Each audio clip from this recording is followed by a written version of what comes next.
राम नारायण राम. पृथ्वीवर असे अनेक लोक आहेत जे हिंदू असले तरी हिंदू धर्मीयांना धमकी देतात. मला देखील एक पत्र आले होते ज्यात लिहिले होते की ते हिंदू समाजाचे सदस्य आहेत आणि ते माझ्या मरणानंतर माझ्या मृतदेहाला शमशान घाटात जाळू देणार नाहीत.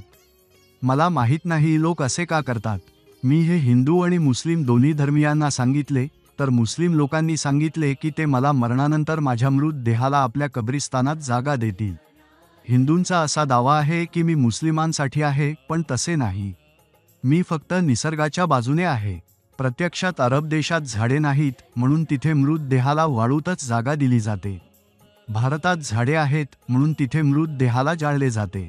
भारतामध्ये 14 वर्षांपूर्वी एकही मुस्लिम नव्हता. धर्म हा कपड्याप्रमाणे नाही, जो कधी पाहिजे तो घालता आणि कधी पाहिजे तो काढता येईल. तुम्ही तुमच्या इच्छेनुसार वेगवेगळ्या धर्मात बदलू शकत नाही.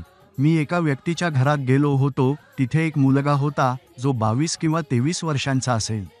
तो खूप आजारी होता. मी त्याच्या छातीवर हात ठेवला आणि मनाने प्रार्थना केली. त्यानंतर तो 3 मिनिटातच बरा झाला. सकाळी तो डॉक्टरकडे गेला, तपासणी केली, पण काहीही झालं नाही. प्रत्येक व्यक्तीच्या शरीरात मन, विवेक, चेतना कुठे आहे? ज्या ऊर्जेने मुलाचे जन्म होते ती ऊर्जा कुठे आहे? कोणताही डॉक्टर हे सांगू शकत नाही. जे मी करू शकतो ते प्रत्येक व्यक्ती करू शकतो. त्यासाठी तुम्हाला फक्त ध्यान करायला हवे. जे काही आम्ही वरून घेतले आहे ते फक्त आपल्यात जीवित करायला हवे. त्याला जागवायला लागेल. जर तुम्ही चिंतन केले तर तुम्हाला देवही मिळेल, अल्लाहही मिळेल, तुम्ही कोण आहात हेही समजून जाईल. सर्व झाडे, माणसे, प्राणी एकच गोष्ट म्हणजे पंचतत्वाने बनलेली आहेत. तुम्हाला तुमच्यावर विश्वास ठेवावा लागेल. जर तुम्ही स्वतःवर विश्वास ठेवणार नाहीत तर दुसरे कोणतेही तुम्हावर विश्वास ठेवणार नाही. अल्लाह, देव, माणूस, प्राणी, झाडे सर्व निसर्ग आणि आकाशाचा भाग आहेत. त्यांचे ज्ञानच आपले ज्ञान आहे, आदर्श आपला आदर्श आहे, त्यांचा त्याग आपला त्याग आहे.